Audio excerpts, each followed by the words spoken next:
University of Idaho students. Fox's Max Gordon. Kohberger did provide a statement to the New York Times saying over a year later, it is self-evident that in State versus Kohberger, justice was not served. Kohberger argues he had bad counsel. He's serving 4 consecutive life sentences. Today's show host, Savannah Guthrie, asking, has a new plea as she asked for information about her missing mother, Nancy, addressing those responsible for her disappearance directly on her Facebook page. I'm asking you, begging you to do the right thing now. 84-year-old Nancy Guthrie disappeared from her Tucson, Arizona home back in January. A tornado touching down in Wisconsin, ripping through an area 90 miles northwest of Milwaukee. America is listening to Fox News.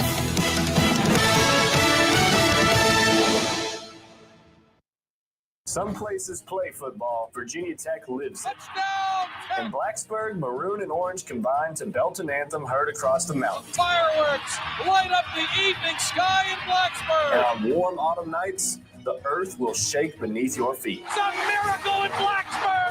Tyrod did it, Mikey. Tyrod did it. One stadium, one tradition, one unforgettable experience. Virginia Tech football tickets are on sale now. Visit Hokiesports.com. We'll see y'all in the fall. When a child is struggling with their mental health, the adults around them can make all the difference. Parents, teachers, coaches, anyone who shows up in a child's life. Because in those tough moments, kids are looking to the grown-ups around them for support. If you're at school having a bad day, you just don't want to do anything. I just get these thoughts like, do better. All my little emotions in my head is just running crazy. I don't know what to do. As a teacher or coach, do you ever feel overwhelmed? He's just in tears in the huddle. I was like, what's wrong? And he's just like, I'm just so frustrated and I didn't know what to do. None of my undergraduate studies talked about mental health. Teachers need tons of help.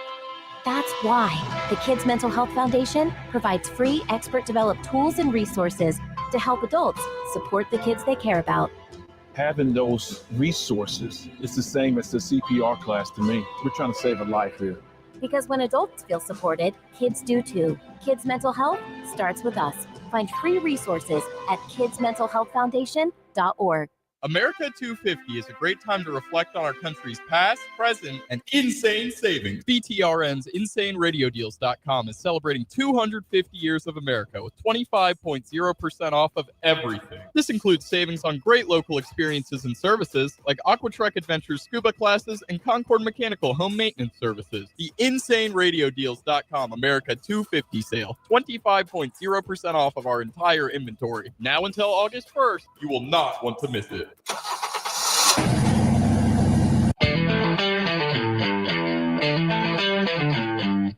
You're stepping into the fast lane on the VTRN Sports app, 93.3 FM and 1320 AM Lynchburg, and asking your smart speaker, open VTRN Sports Lynchburg. Now, take the fast lane through the topics that matter across the Commonwealth. This is the fast lane with Ed Lane and JJ Hendrickson. Oh, we'll get to it. Don't worry about that. All the folks out there wondering about our takes on Michael Lombardi's potential departure, current placed on administrative leave from the North Carolina football program in a move that was not made by his confidant and boss, Bill Belichick, but by the UNC administration. That will come in the Fast Five at 5-ish. Just wanted to get that out of the way for those that are wondering what's going on, what we're going to say, and all of those fun things. But what was less exciting was the quality of racing this past weekend at the Brickyard 400. Now, the Xfinity race, O'Reilly Auto Parts, Busch Series, pick whatever sponsor you want. They rotate them frequently for NASCAR's version of AAA. That was exciting. But I think you also have to remember there's not quite the level of fine-tuning of cars and study and preparation that goes into that type of a race. It goes a lot. Don't get me wrong. They're working hard. But for whom more money is at stake, which is the NASCAR Cup Series, more resources and efforts are going to be put into it. And right now, the Toyotas, beeping them out, they're not a technical sponsor of ours in the fast lane, of Joe Gibbs Racing in 2311 are clearly, and even Legacy Motor Club, are clearly generating more speed than other cars. Now, what we saw and what we didn't see are as much the storyline as anything. Because even as good as the Toyotas were, it was really a game of follow the leader. Throughout the green flag runs yesterday at the Brickyard 400, there was no passing. And I understand NASCAR going here. God help us if they win here more than once a year. I get from the sense of, hey, got to fit it in somehow. Indianapolis is one of those crown jewel type venues in motorsports. Think, obviously, Daytona for NASCAR fans. It's kind of to IndyCar what that is. Are you a Formula One guy, by the way, JJ? I am not, Ed. Not a big motorsport guy in general. So you never got like swept up into the whole Drive to Survive, and therefore you watched the mediocre racing No, product. I that is got a F1? lot of friends who really liked it, but no, never got swept up in it. You know, hey, you're starting from scratch. I can respect and deal with that. But the reason for asking that is I don't know what the equivalent of like the pardon the religious expression here. We don't mean to offend anybody. The mecca of basketball is considered Madison Square Garden. I think people would debate in football, but I think it's Lambeau Field in the NFL. College, there are a number of venues. Death Valley, I'm talking the one in Louisiana at night, is probably the one that comes to mind, but you can make a case for a lot of them in college football. I think that's a lot harder to peg down. Basketball, I think there are probably a couple of them. Allen Fieldhouse at Kansas and Duke's Cameron are probably the two that most come to mind in terms of, again, not to be sacrilegious here, but we're using it in sports sense, cathedrals of sports.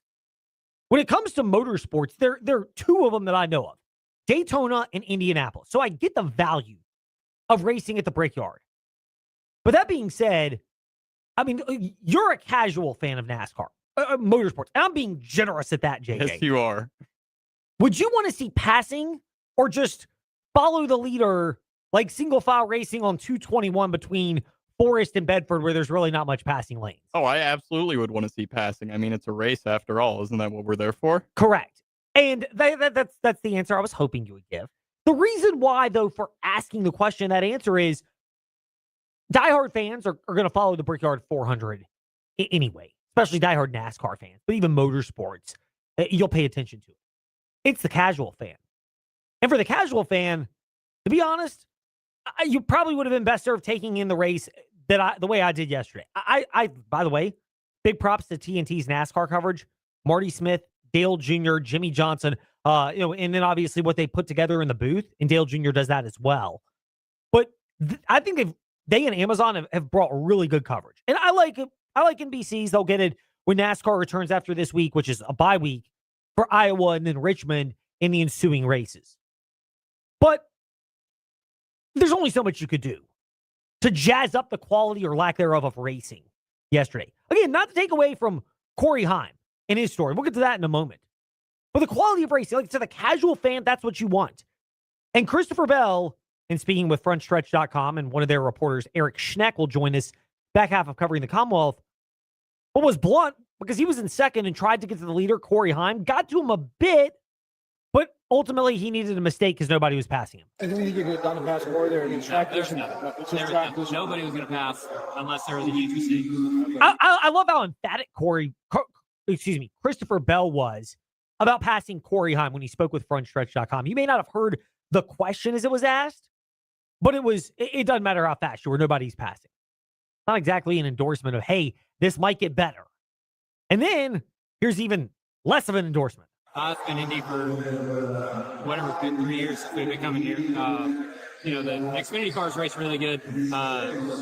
The Cup cars, it's just tough. And everybody knows that. It's the same for everybody. So it becomes an execution race.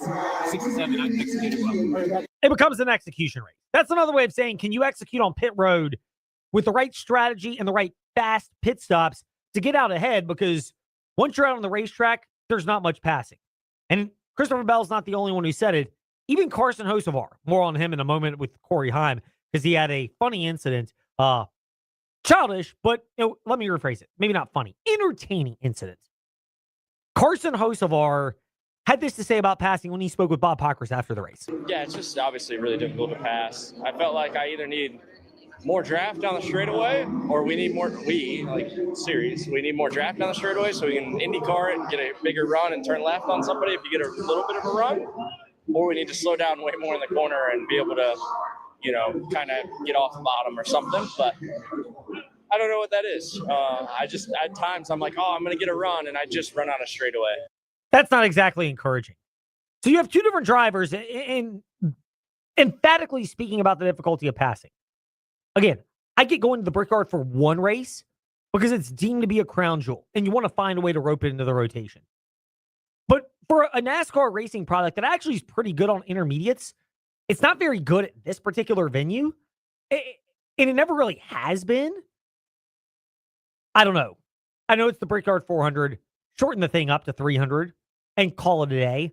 I know that will upset people, but Kyle Larson spoke about it over the weekend because he was criticized and he got into it with one of the IndyCar drivers. And again, to get my usher on, I can't exactly remember which one of the IndyCar drivers. I think it was Connor Daly, but I'm not totally sure. If you're listening and want to add us, Fastlane Ed Lane is an easy way to go about doing that. But Kyle Larson had this to say about shortening races as potentially being a solution at the Brickyard and at other venues. Well, I'll start off by saying, yes, I agree that a lot of our cup races are too long. I just think the way that the world has kind of gone, and how people consume sports, I definitely think our races are too long. I think 3 hours is too long. Yeah, but as far as a nap, I don't know. So it doesn't really bother me, but I agree with what he was saying. He agrees. For you, shorter races might help if there's a heightened sense of urgency. Would that give you more cause as a casual observer to tune into shorter races, JJ, than longer races where, especially yesterday, you can just go, like I did at my mom's house. I just had the race on in the background, put it on mute, and then I'm like, 5 laps to go. Let's turn the volume on and see what's going on. Yeah, I do think shorter races would definitely help because, like you said, at the end of the day, I mean, my dad kind of says the same thing about basketball. The only thing that matters is the last 5 minutes. I don't necessarily agree with that, but to have the exciting part of the race take up a larger portion of it, I don't see what the harm would be for viewership. I mean, people want to see the exciting parts. Let's give them more of the exciting parts. And not just that, you're fast forwarding it. And I think when you have shorter races, I do think this is one of the reasons why the Truck Series and the insert your version of NASCAR's AAA Series, whatever sponsor name you want to throw at it, why they generate exciting racing. The fewer laps / miles there are in the event, like this is basic math here. If I can figure this out, then they should be able to, and most people should. The fewer laps / miles in an event, the less time there is for you to, pardon my language, but mess around, screw around, not put your best foot forward. The urgency meter intensifies. You know you're near the end. And I think there's always that effect in almost every sport. Back 9 at Augusta National or a golf event. 2-minute warning or even the fourth quarter of a football game. Basketball, you're at the under 4 timeout in college basketball, similar version of the NBA. Like, the intensity is going. 8th, 9th inning of a baseball game. Single-digit minutes left in a hockey game. Heading towards stoppage time in soccer. Did we check all the boxes off, by the way, for events? Yeah, I think that's all of them. I think there's an element of that enhances the entertainment value of the sport. And in this day and age, I don't even view the Brickyard as enough of a holy grail race to deserve keeping 400 miles if the quality of racing is not good. And it wasn't yesterday. Again, Southern 500 at Darlington historically is that way, but the racing's generally pretty solid at Darlington. Daytona 500. Naturally, it's going to be that way, even if it's kind of running around in circles. Coke 600, the World 600, Memorial Day. I know it's test man and machine. I know machines have gotten a lot better, so it's not as big of a test as it used to be. But I understand that. Mike Neff of FrontStretch.com is probably going to fight me on Wednesday when he joins us from the Redneck Riviera because he's a fan of longer races. But I am a shorter races type guy because you will get more people in. And if anything, if you've got a boring race, at least if it's shorter, it's going to feel like there's more urgency. Yeah, so would you say the biggest thing that's causing this hesitation for more shorter races is tradition and history in NASCAR? I think that's part of it. But in fairness, I also think it's reasonable to say some of it is television because the longer the race, the more inventory they have that they can sell. And the more inventory they have they can sell, the more they can justify paying the money to NASCAR. And like everything in sports and business, it does ultimately circle back down to dollar bills, y'all. As Kenny Powers likes to remind us. So To answer your question, that's the case. Now, the storyline itself, I thought was actually really cool. First of all, we referenced Carson Hocevar and Corey Heim. Throw in Ty Gibbs as well, my guy, who looked like he might have won this race. He was in the lead, but then got thrown off on the pit sequence back in 12th, and we told you how difficult passing was. He finished in 12th. Like, there wasn't anything that was happening after that last caution instead of pit stops. But in the early portion of the race, Carson Hocevar and Corey Heim, who also have their own form of beef, got into it a little bit. Apparently, Heim kind of brake checked on whether he was going to pit or not. Same thing with Hocevar. One pitted, one didn't. But when Heim elected to go down pit road and Hocevar didn't, Hocevar, well, he said that his favorite player was a guy that has ties to Indiana, Mr. Bird. That's a good question. I'm not too sure. I was blocking him, not really too bad, I thought. I mean, I was trying to just hold my position, and I never threw like a bad block. I was just trying to protect my entry, and he didn't like it, but he lost and I won, so I don't really care. I like that. He lost, I won, so I don't really care. Kind of juicy. I'm not advocating for flicking off your competitors, especially to parents of youth sports athletes out there. We don't need to be doing that, kids. But a little spice in the professional rivalries where they are grown-ups, again, it kind of irritates me because I like the role model principle. But it does add to the rivalry. And there's kind of the, I'm getting in trouble with this from our guy, Coach Kennedy of Impact Church, the have your sin and eat it too. But there's kind of that when it comes to this. I'm using in the sports. I'm not saying I like it. I'm not saying I'm a fan of flipping people off. But I will say when you create a level of rivalry and there's clearly a lack of friendship, it does make you tune in and adds to the level of intrigue if it is kept in check within reason.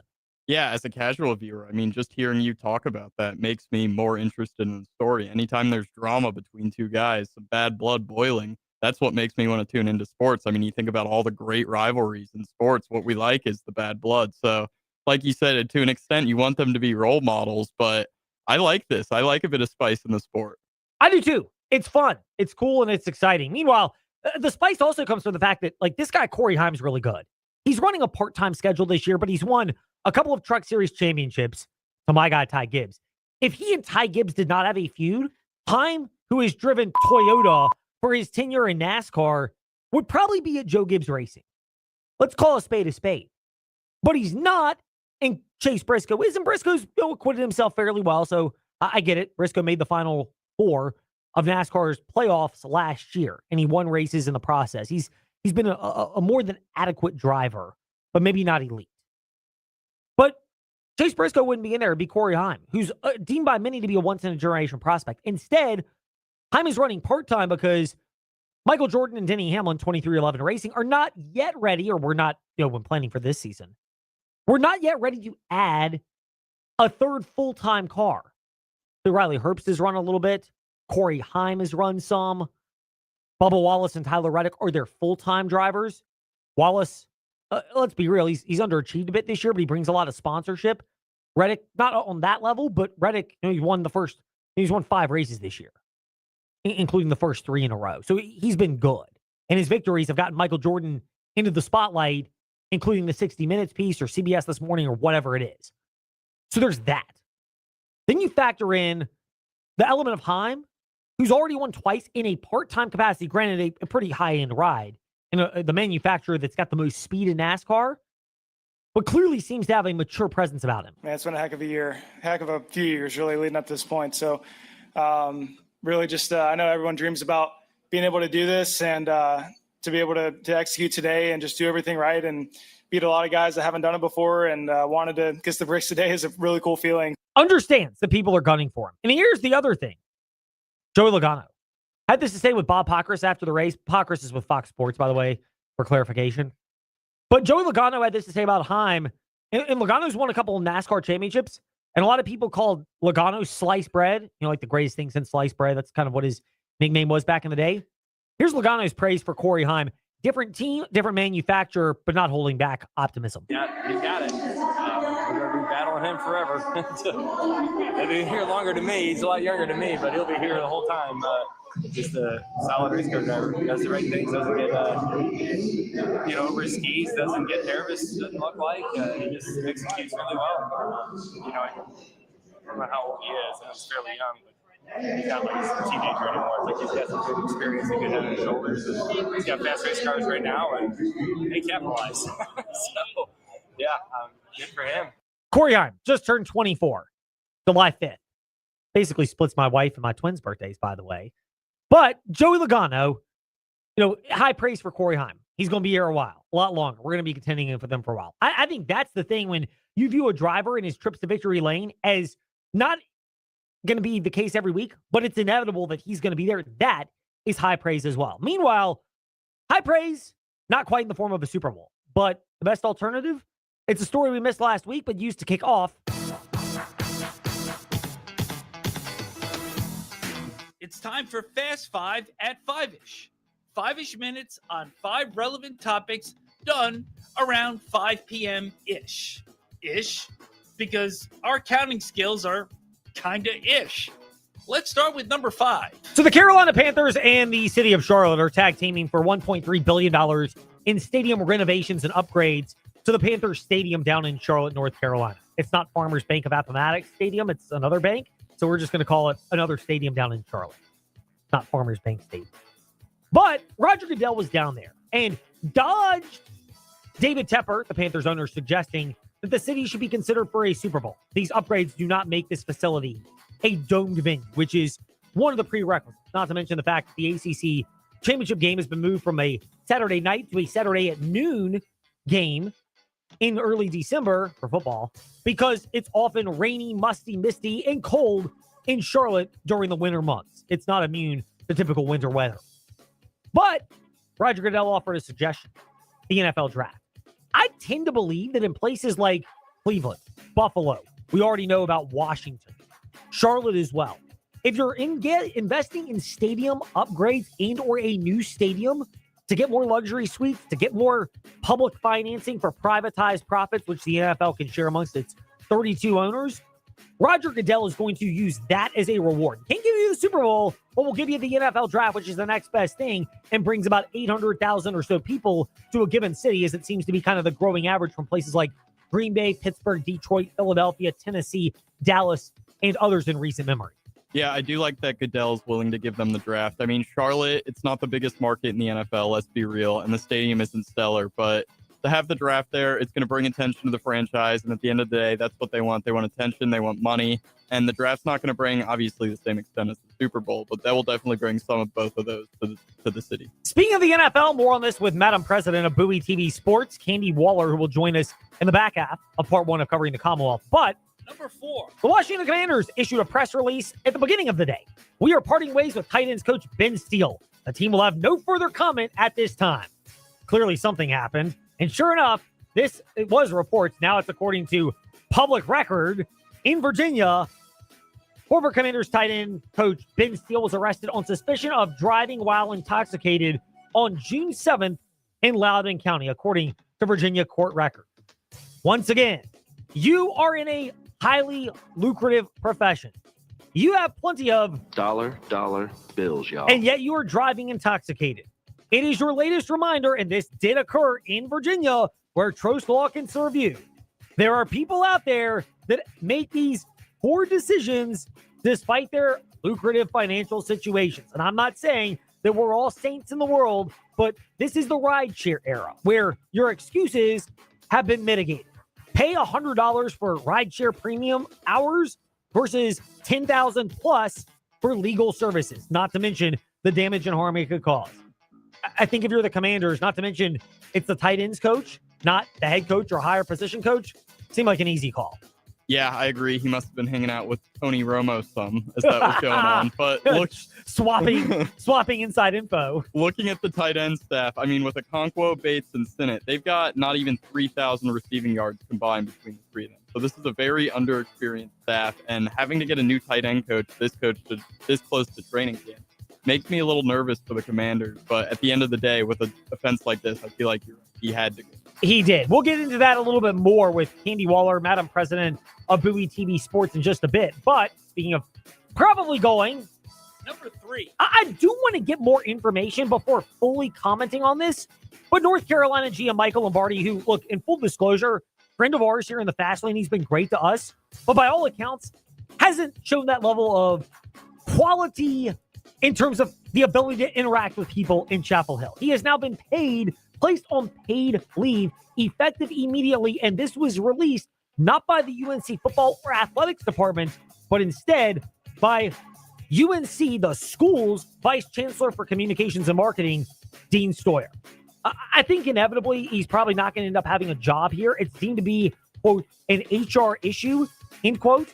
I mean, look, again, we've defended Lombardi. This is going to be hard for us to defend. This does not look like a good look. We will dig more into this. Dave Glenn of the North Carolina Sports Network slated to join us tomorrow. He's got a legal background. He knows about the heels as well. He'll give us the latest on this development. But again, got to fall on the sword on this one. For as much as we've praised Michael Lombardi for being a guest of ours in prior times in the Fast Lane, it's hard to come back from HR situations, especially when you're talking at a school like North Carolina or any college-based environment. I don't know what it is. I'm sure more info will come out for you and all the investigative reporting that circles Carolina in particular, given, let's be real, 33rd franchise, another blunder from Lombardi's, but self-inflicted mistakes, it will come out. Again, Lombardi's had some good moments. This tenure in North Carolina from start to finish has not been one of them. Yeah, you took the words straight out of my mouth, Ed. In this day and age, if you have an HR issue, especially at the college level, I don't really see a world where he's going to come back from that unless some kind of lies or falsehoods get exposed. Not a good look for Lombardi as a whole. He hasn't been great at UNC, and we might see the end of his tenure now, I think. Meanwhile, on the other side, the beginning of Number 2. unionization, possibly. It's worth mentioning this, and we'll try to delve deeper a little bit later in the Fast Lane because we had a great conversation with UVA General Manager Justin Sparrows. Those comments are up at Fastlane Ed Lane on Twitter and Instagram. But Stanford football players have established the first chapter of the College Football Players Association in a move that is designed to create the foundation for more unionization and collective bargaining in college football. I'm surprised players actually are doing this. I think there are a lot of them. I'm surprised. I would think a lot of them don't want this because they have a free market every year. Granted, agents are raking them over the coals more on those sides of the equation. Again, I'm not generally pro-union. I know I'm getting political for a moment.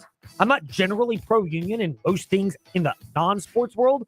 But in sports, to repeat what we've said before, it streamlines and makes things more efficient and gets you through a lot of other problems, which we'll get to in a moment. Yeah, if that's what it's going to do, I don't really see any downsides to it. Efficiency, especially in this college athletic landscape, we don't really have much of it, I feel like, or much of a process at all. So if this results in more of that, I think it will be a positive for the sport as a whole, or sports as a whole. Meanwhile, speaking of unions, Number 1. just an interesting nugget because Detroit Tigers pitcher Tarek Skubal, who is arguably the prize if somebody could get him at the trade deadline. On the one hand, if you're Detroit, he's a Scott Boras client, so he's probably heading to free agency. That's the equivalent of Jimmy Sexton in college football. They go to free agency, they go to market every year to get pay raises across the board. It is what it is. But if you're the Tigers, you like to trade them, but if you're a trading team, how much are you willing to give up? Because who knows how the new collective bargaining agreement is going to unfold in baseball. He might be a more expensive one-year rental, especially if, again, I think we're going to lose games next year, just how many. But if there's any kind of salary cap structure, whether it's a firm cap or it's the NBA version with the first and second aprons, can you afford to keep a guy like that around over the long haul? Even if you're the Dodgers or the Yankees with more revenue streams, I think teams are going to face that. It just makes for an interesting dilemma at the trade deadline. Yeah, out of curiosity, I looked up what about he's projected to get, and it said between $350 and $400 million between a 7 to 10 year stretch. It's about a $50 million annual average value. The Tigers, the biggest contract they've given in team history to Miguel Cabrera in 2014, which was $248 million 8 years. So if they wanted to re-sign Skubal, they would have to sign upwards of $100 million more than the biggest contract they've ever given out. And if they add a salary cap to that, it's not going to be good for Detroit. Really tough situation. I would not want to be in that position. It's tough for them. It's also tough for teams acquiring because you're kind of projecting potential cost, and you may be giving up a lot for a one-year rental piece in your franchise with no guarantee of an extension and highly unlikely given Scott Boras generally does not do those. When we return in the Fast Lane, we do Covering the Commonwealth, JMU with Katie Harper, UVA with Jerry Ratcliffe, and the Washington Commanders. News that broke today with Candy Waller of Bowie TV Sports. All still to come here in the Fast Lane. Lunchtime just got an upgrade. Stop by Makadu for our $8.95 weekday special and grab a legendary sandwich at an unbeatable price. Choose from your favorite classics to Coney Island, Betty Bop, Ragtime, or Stogie. Classic sandwiches packed with savory meats and flavors in between fresh bread. Make it a meal by pairing your sandwich with a sidekick, a warm cup of soup, or crispy chips. Great food, cozy vibes, and the best deal in town. It's time to share great food and fun. Just to be there, the only one. Just to be there at Market Dues. We'll see you at the dues.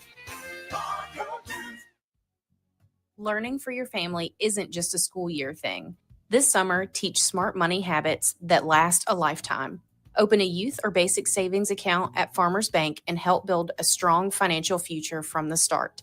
It's simple, safe, and a great way to turn small savings into big opportunities. Stop by our Timberlake Road location or any Farmers Bank branch and open an account today, because good habits start early, and we're here to help them grow.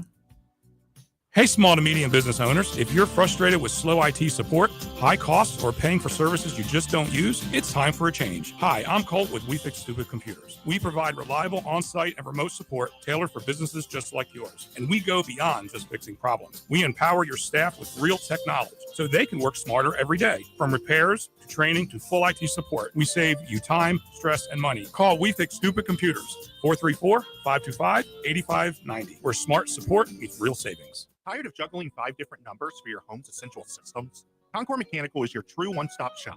From high-efficiency equipment sales and precision installation to proactive maintenance and emergency repairs, the Concord Mechanical will handle it all. Whether you're upgrading your HVAC, fixing a water heater, or seeking seasonal tuning, their expert technicians deliver seamless service under one roof. Save time, eliminate stress, and keep your home running perfectly year-round. Call today or visit theconcordmechanical.com to schedule your service.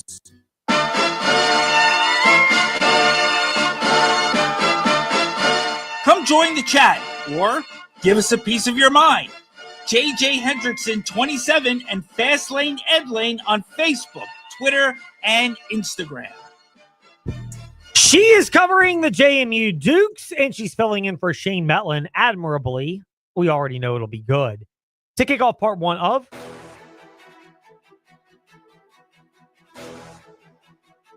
It's time for your teams and topics. Covering the Commonwealth. A look at teams and topics from around the Commonwealth. Let's start with shocker, the JMU Dukes. Katie Harper, DNRonline.com, is with us here in the Fast Lane. She's at Katie Harper, that's Katie with a C, on Twitter to keep up with her work. Katie, great to be speaking with you. The JMU Dukes still projected to win the Sun Belt East, even though about half the roster is turned over. They got a new head coach in Billy Napier. What is your assessment of the JMU Dukes big picture as they get ready to commence fall camp in another week or so? I think it's just about that. There is an expectation around the program that they're going to win early and often and hopefully be back in that, not only just be back in that Sun Belt title game come December, but be hosting it again this year under Billy Napier.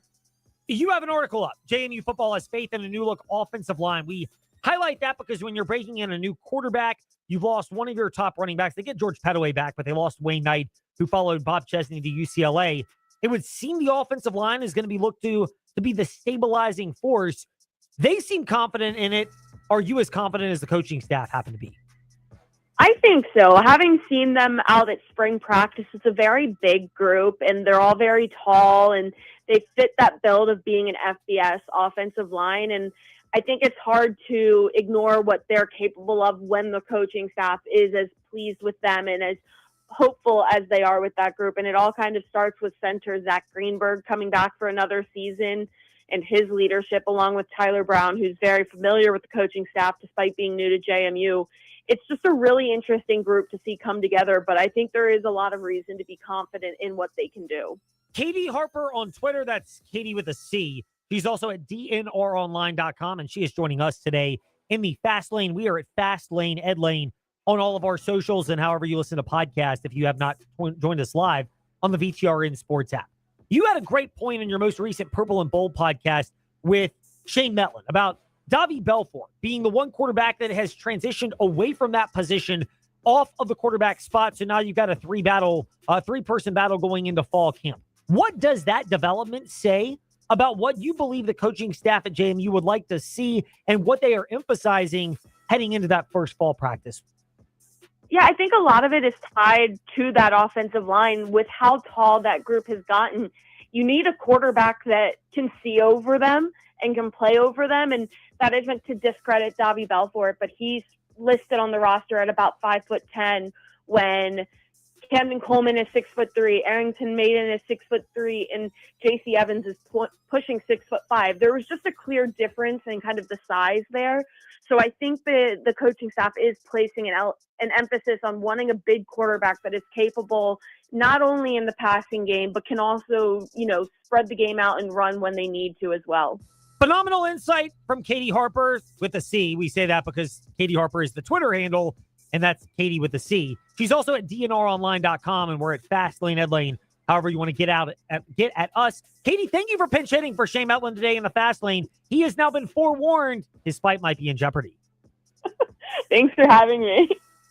Now to UVA. JerryRatcliffe.com founder and contributor, Jerry Hootie Ratcliffe. Hootie, great speaking with you. Virginia had their football media day Friday for all the people that were not in Charlotte, which is the majority of the coaching staff. And correct me if I'm wrong, maybe you agree or disagree. I thought the star of Friday was GM Justin Sparrows. He came across very sharp, very well prepared, and somebody that seems like he would give Cavalier fans a lot of faith that in terms of roster construction, they've got a guy who knows what he's doing. Well, yeah, I agree. And Justin's very sharp. And he and Tyler Jones, who left, who was the former general manager and was plucked by Stanford to come out and help run things out there, worked so well together. And I think Justin learned a lot under Tyler and has picked up exactly where they left off a year ago and brought in a second really good transfer portal class.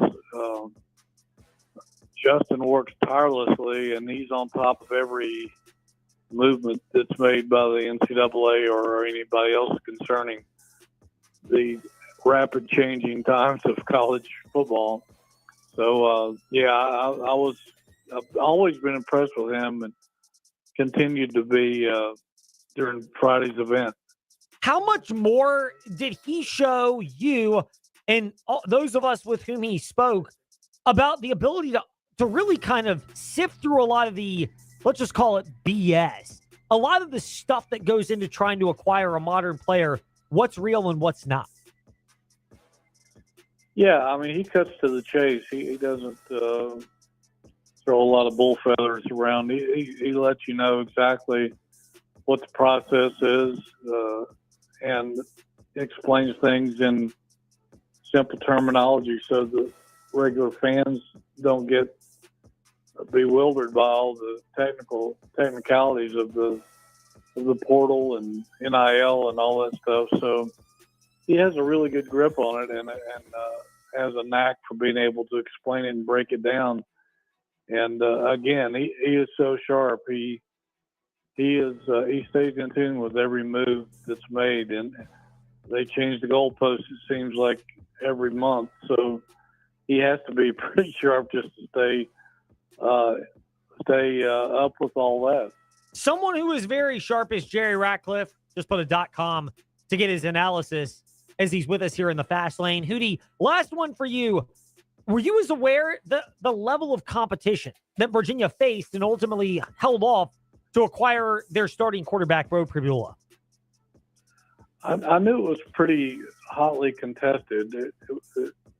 Justin, as you pointed out, clarified it and noting that he made 6 trips in 7 days, some cross country, before making his decision. And ultimately, it apparently came down to Virginia and Tennessee, which was in sort of a quarterback bind, as was Virginia at the time, not knowing whether Chandler Morris was going to return or not. So, I knew it was hotly contested. I knew Washington was involved. I think Vanderbilt, Tennessee.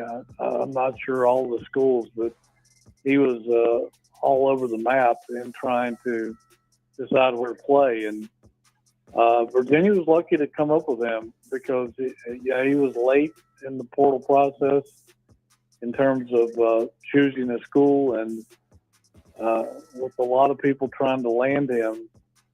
I think this guy, the more I found out about him Friday from quarterback coach Taylor Lamb and running backs coach Keith Gaithers and Des Kitchens, the offensive coordinator, I think this guy might have been undersold a little bit. I think he might shock a few people with his ability to move the football. Jerry Ratcliffe with us here in the Fast Lane. Hootie, thank you for your time and insight. It was good seeing you this past Friday. Just wait. It's only a couple of weeks before you'll be seeing me again for the NC State Week 0 game. Enjoyed it, Ed.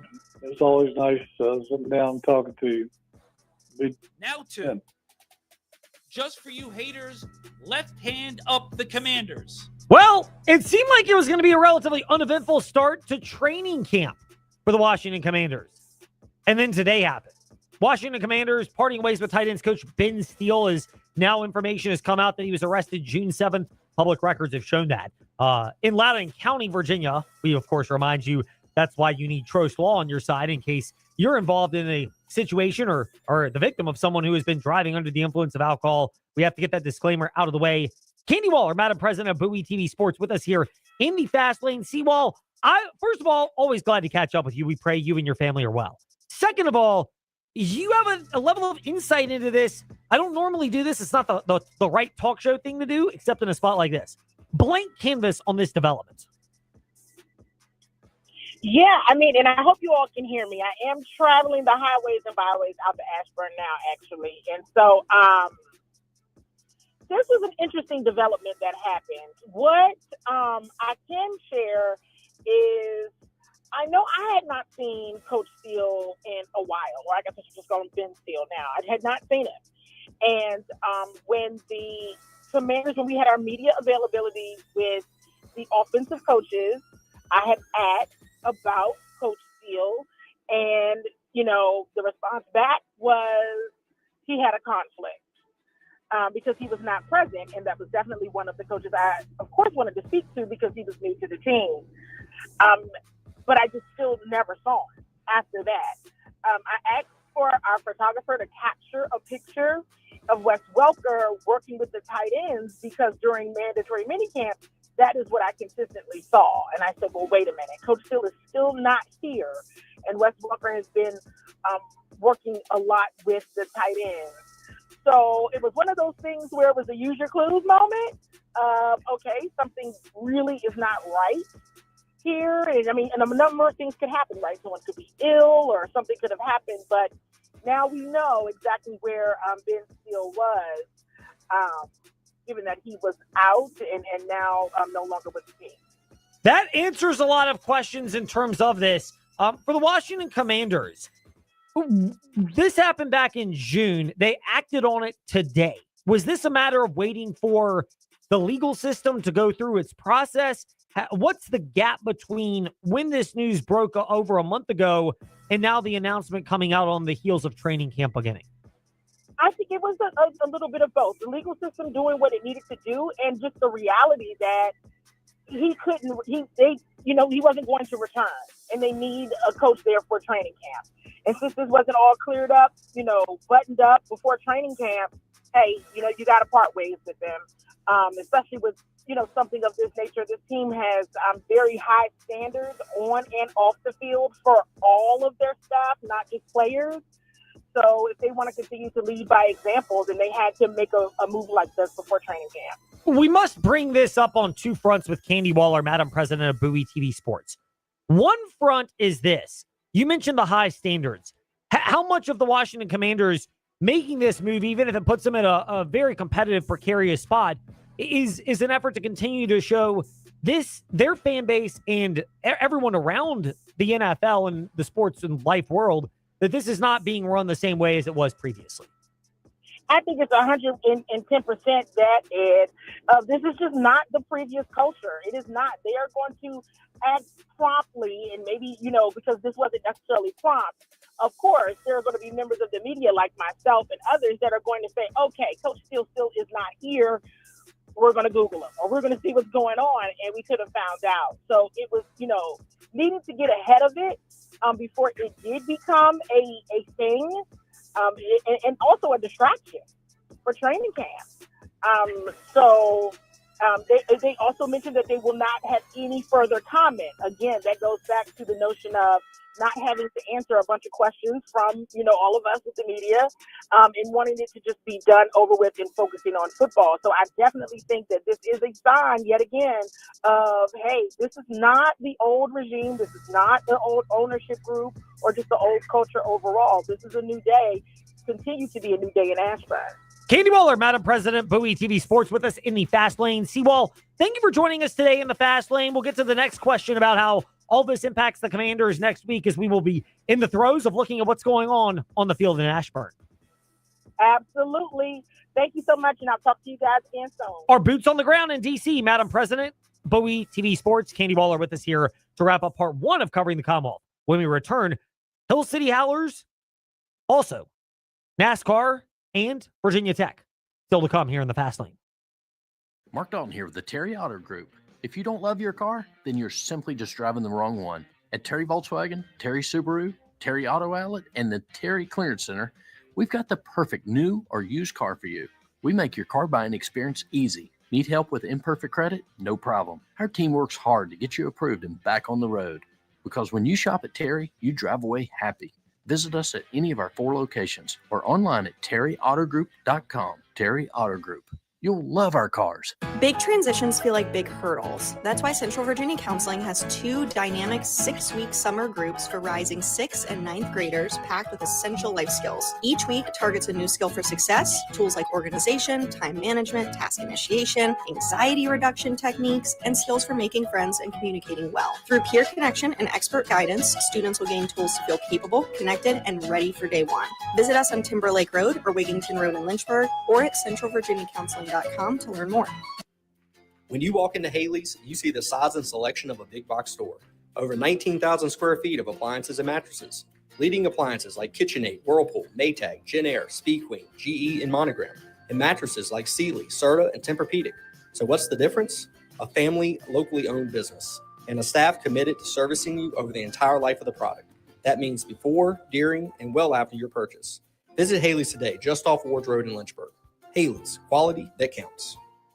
America 250 is a great time to reflect on our country's past, present, and insane savings. BTRN's InsaneRadioDeals.com is celebrating 250 years of America with 25.0% off of everything. This includes savings on great local food options like the Briar Patch, McAdoo's, Oliver's 801 Raw Bar, Tacos Los Amigos, Caribbean Jerk Pot, and many more. The InsaneRadioDeals.com America 250 sale. 25.0% off of our entire inventory. Now until August 1st, you will not want to miss it.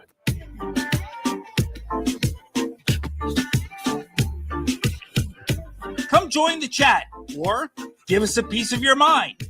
JJ Hendrickson 27 and Fastlane Ed Lane on Facebook, Twitter, and Instagram.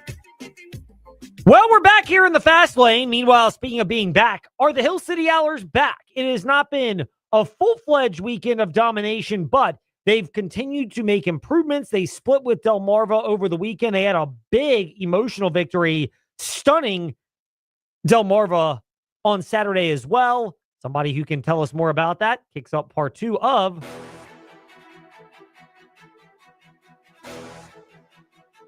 It's time for your teams and topics. Covering the Commonwealth, a look at teams and topics from around the Commonwealth. Let's start with the Hill City Howlers. They knocked off Delmarva 8-4 on Saturday night. Ryan DeSanto, a gem, pitching 6 1/3 innings worth of work. Longest outing of the season and 5 strikeouts in the victory. 8-4 for the Hill City Howlers. How big was that performance, Jason, for Hill City this past Saturday? Yeah, Ed, I think it was a huge game for the Howlers. You had just lost 3 straight, especially on a doubleheader in that game 1 where you really should have won the game. And then after that, things just kind of spiraled. They slipped out of the way, and next thing you know, you were dropping 3 straight. So that Saturday game was a huge game for Hill City, and Ryan DeSanto stepped on the mound. He pitched extremely well. He was efficient. He was quick. And it was just a fun game, and the offense came to life. I mean, really, this whole week, the lineup was clicking from top to bottom. And you look at the standings right now, Howlers are only 5 games back from a playoff spot with over a month left to go in the season. They're playing the second-place team in the Carolina League North in Fayetteville this week. So, I mean, the cards are on the table. There's a chance for the Howlers to make a run with a good week here. They'll wrap up the season against first-place Salem and the beginning of September. So there's a lot to be excited about right now for Hill City and still a lot to play for. How big was that victory against Delmarva on Sunday? The fact that it gave them a series split and, all the momentum of struggling to get series victories. Now it feels like, from my, less educated perspective than yours, like they're in a spot where they go, all right, now we're in this thing and we can get some momentum going. Yeah, I think it's something that they can build upon. They just got some fresh faces in today. And so there's a lot to be excited about. Winning on Sunday is always a good feeling. You want to hit a road trip with some momentum. You never want to go in feeling negative, feeling down, feeling like your backs are against the wall. And the Howlers get to go on the road trip excited, having won 10-6. They put 10 runs on the board. And other than a little bit of a rough ninth inning where the team let off the gas a bit, they were dominant. That game was never in doubt. There was no question about it. And that's how you want to hit the road trip. And so if you're going to be going to take on Fayetteville, who's in second place right now, you wanted to have a game like that. So that was a huge victory. Great to get that split, and you're still right in it. Jason Pro, broadcaster, Hill City Howlers, with us here in the Fast Lane. Jason, momentum, especially offensively. How much are the Hill City Howlers, almost cursed there, caught myself at just the last second. How much are the Hill City Howlers carrying that offensive momentum starting tomorrow at Fayetteville? Yeah, I think it's been the offense that has carried us, and I have to speak extremely highly of guys like Rainer Herrera, who just arrived a few weeks ago and have been absolutely crushing the baseball. I think he's got an OPS of about 850 or 900. He's got 15 home runs across Arizona and the Hill City now. You think also about guys like Gary Fernandez, who has played well, Luis De La Cruz, who has been hitting the ball well, Jonathan Martinez, who stepped up. I mean, you look back to right before the All-Star break, you lose a guy like Unaker Kotsaris, and that can spiral a team. He was batting .320. He was one of the best hitters in the league. And if you look at the metrics, a lot of people are saying he might be the best hitter in all of the Guardians organization right now, which is pretty crazy to think about. But you lose him and you think, oh no, what's going to happen? The offense never missed a beat. And if anything, they ticked up a notch. And so it's been fun to watch. I think that's momentum that's going to carry. We've gotten through the midseason slump offensively. And I think they're back to full swing. Jason Pro, broadcaster, Hill City Howlers, with us here in the Fast Lane. Jason, good to be chatting with you. We really appreciate your time. Thank you very much. Absolutely. Anytime, Ed. Now to NASCAR. Eric Schneck, frontstretch.com, with us here in the Fast Lane. Eric, great to be speaking with you. There are 2 big takeaways and then 1 minor takeaway from the racing at Indianapolis in the Brickyard 400 this past weekend. What can be done about the lack of passing since there were no passes for green no passes under green for the lead at all this past Sunday? I think the only thing NASCAR can do to correct the no passing issue at Indianapolis would be to either A, change the car completely, or B, go to a different racetrack in Indianapolis. This has been an issue year in and year out with the next-gen car at Indianapolis Motor Speedway. The road course at Indianapolis wasn't too popular. The NASCAR fans surely don't like seeing no green flag passes. My opinion, send them over to the small track IRP and put on a show for everybody. I like the idea of that. I don't think it's likely to happen because of the nostalgia of the Brickyard 400, which begs the next question. This is more nostalgia, or you're racing there because it's a motorsports holy grail. I am probably picking a fight with Wednesday's guest from frontstretch.com, Mike Neff, and even suggesting this. Is the solution shorten the race so at least the urgency gets bumped up? I think anything would be better than what we saw yesterday. Yes, we saw Corey Heim, young upstart rookie, win in only his 8th start this season. That's a fantastic story, but no green flag passes at a racetrack historical as Indianapolis Motor Speedway, considering the spectacle they put on for Indy cars. It's a shame. If they want to make it the Brickyard 300, so it lights the fire under these drivers, by all means, have at it. Pivoting off of that to the person who actually won the race itself, Corey Heim. Yeah. It's easy to say it's Heim time right now, but not only that, what does it say to you that you've got drivers like Joey Logano and others who are almost tipping their cap saying, yeah, it's an inevitability. This guy's going to be a force to be reckoned with, even now in a part-time schedule, much less when he comes on full-time. NASCAR fans are going to be eating good here for the next couple of years with the likes of Corey Heim and Carson Hocevar leading the way. The ability that Corey Heim has shown in the Cup Series, driving around these veterans who have been in the series for 10 years, like a Joey Logano, has been absolutely astonishing. There has been no driver to win 2 starts as quickly as Corey Heim has. And what makes this even more impressive is that this is a part-time team. This isn't like the 6723 XI car is out there every week with different drivers. No, it's part-time just as much as Corey is. Fantastic showing from Corey. And us NASCAR fans will be eating good for years to come. It's going to be a lot of fun, especially considering these are all big rivals. Hocevar, Heim, and Ty Gibbs, who had a chance to win if he wasn't thrown off on the sequence of pits yesterday. Last one for you, Eric. How alarming is it that this is now the 3rd consecutive race Hendrick Motorsports they have failed to have a driver finish in the top 10? I would say pretty alarming. Yes, Larson was looking really good in stage 1 until he had his incident. And then Chase Elliott had his incident where he got into the wall after some contact with Ricky Stenhouse Jr. The best finishing Hendrick car from yesterday was Alex Bowman in 19th. This is uncharacteristic for Hendrick Motorsports. You don't see teams like Joe Gibbs having this problem. Issues are abound. Things need to change. I'm not sure if that's the Chevrolet in general or with Hendrick, but definitely very uncharacteristic like for Hendrick Motorsports.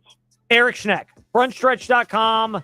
Eric is over. What a clever Twitter handle as well. And he's with us here in the Fast Lane. We're at Fast Lane Ed Lane, however you listen to podcasts, as well as Facebook, Twitter, Instagram, and catch us live, VTRN Sports app. Eric, good to chat with you. We appreciate your time and look forward to ribbing your colleague Mike Neff on Wednesday. Please. I'll be tuned in listening. Oh, can't wait for that one. Meanwhile, And last but not least, or maybe least, the Virginia Tech Hokies. well, you may think things are a little bit chaotic over in Blacksburg with all the changes. Chris Coleman, TechSideline.com, is with us in the Fast Lane. Chris, it's chaotic, but it's not nearly as messy as what's going on in the ACC down in Chapel Hill, is it? No, yeah. I mean, generally any good publicity is any publicity at all is good publicity, but I don't think so in this case when you're suspending your GM and apparently there's an investigation going on into your program. And it hadn't been that long ago that they got in trouble for other things. So probably not a fun time to be a Carolina football fan right now. And the Bill Belichick era continues to have more storylines than wins so far. I mean, if you're a Tech fan, this may sound ridiculous. If you're a Virginia Tech fan, do you want this era to keep going just because it's one less contender in the ACC? Or do you not like it because it's one less strong, especially big brand, which does factor into the attention and potential economics of the matter? I think what the bigger issue for the ACC is the top 4 brands. Obviously, Miami was back last year. Whether that remains to be seen, we'll find out this year. We need Miami, Virginia Tech, Clemson, and Florida State to all be good at the same time. And if that happens, you can afford for UNC to be down. Sure. If you can get those top 4 rolling on all cylinders or most cylinders, and you've got some solid teams, like Georgia Tech, behind that, living up to their potential, NC State living up to their potential. There's enough teams in this league where if they operate to their potential, it doesn't really matter what UNC does, but you've got to get to that point. Chris Coleman, TechSideline.com, is with us here in the Fast Lane. W227BG Timberlake, WVGMA Milledgeport, WMNA Gretna, Danville, Chatham. Shout out to Chris Coleman, as well as Southside Virginia and the VTRN Sports app. Chris, you had a great article about where Virginia Tech happens to be ranked at this juncture with their recruiting class. If you project this now and what they might add / lose, do you expect them to be in the similar ballpark of about 15 to 25-ish when signing day actually approaches toward the end of the year? That's probably accurate. They're not going to take extra players in this class just to take extra players. They've already got 26. They don't need to take any more. They're going to wait it out and see if there are any guys who improve as seniors. They're going to see if anybody gets cold feet. You know, these days coaches start getting fired in September, as Virginia Tech fans know full well. And coaching searches can last most of the season, and then players become available before signing day that you didn't think would become available. So, you know, it's always wise to save a few spots because you're going to have an opportunity to add players late. You don't want to fill up completely. So they're not going to take guys just for the sake of it. So, yeah, I could foresee Virginia Tech's class getting better depending on who becomes available. You mentioned potential availability because of firing. How much are you prioritizing in terms of other programs outside of Blacksburg, monitoring Maryland, not just because they play Tech in the early portion of the season, but also North Carolina and South Carolina because of the regional ties in a multitude of areas, including recruiting Virginia Tech's footprint, as far as potential coaching openings at Maryland, North Carolina, and South Carolina, and how that could impact Virginia Tech's options over the course of the season? Yeah, those are the main three that come to mind. I think when you look at Loxley at Maryland, you know, had a good start to his tenure, but 4-8 each of the last 2 years. They kind of seem like they're running out of gas a little bit. And James Franklin has been kind of a Maryland specialist in recruiting during his career. So, yeah, I definitely got my eye on that. You know, Shane had a tough year last year. He plays in a tough league. I think overall he's done a solid job down there, but, you know, that's a tough job to hold on to. And then obviously, you know, Carolina needs to cut ties with Belichick, man. I'd be floored if that worked out. But also, that you know, they put themselves in a position. I don't know what his buyout is, but you know, maybe they're happy they're getting investigated. Maybe they could fire him at the end of the season, like for cause or something like that. I don't know. We'll see. Yeah. So I think you always have an idea, especially amongst those other regional programs, which players in each of their recruiting class would I take? Which ones, like, is there a position? Like, there are some guys you take no matter what, right? Like if Chris Whitehead had second thoughts about LSU, you take him no matter what. But do you need an extra wide receiver? So which of those schools has wide receivers in their class that you would take? And I think any staff these days would be doing their homework on that, especially Franklin. You know, he's a master of things like that. So I definitely see Virginia Tech adding to their class. Do I know that it would come from any of those programs? I don't, but it's always a possibility. We'll kind of piggyback off that question with Chris Coleman of TechSideline.com here in the Fast Lane. You've referenced Maryland and Mike Loxley and the expertise in that area. Am I off base for thinking if I'm Virginia Tech, I'm kind of monitoring South Carolina because Shane Beamer has recruited the Commonwealth of Virginia very well, brought a lot of high-end talent to Columbia, and there might be ripe to get guys that have multiple years of eligibility left in a good bounce-back spot for the Hokies. Oh, yeah. I mean, I think South Carolina is always a program that, you know, that recruits well, especially under Shane.